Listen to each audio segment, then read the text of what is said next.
Morgan, I don't understand why you're so upset with me. I'm just trying to fit in and do my job. I get your point. I get your point, Taylor. And I apologize if my tone wasn't good. I just want to have an honest and open conversation with a concern about the boundaries and responsibilities. So, are you willing to have a conversation there?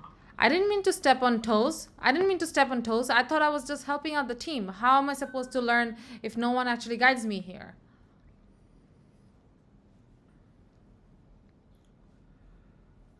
I understand that it's not your intention. However, it's important to communicate and seek guidance before just randomly taking over tasks because it's crucial to respect each other's responsibilities. If you need guidance, you can always come over and ask.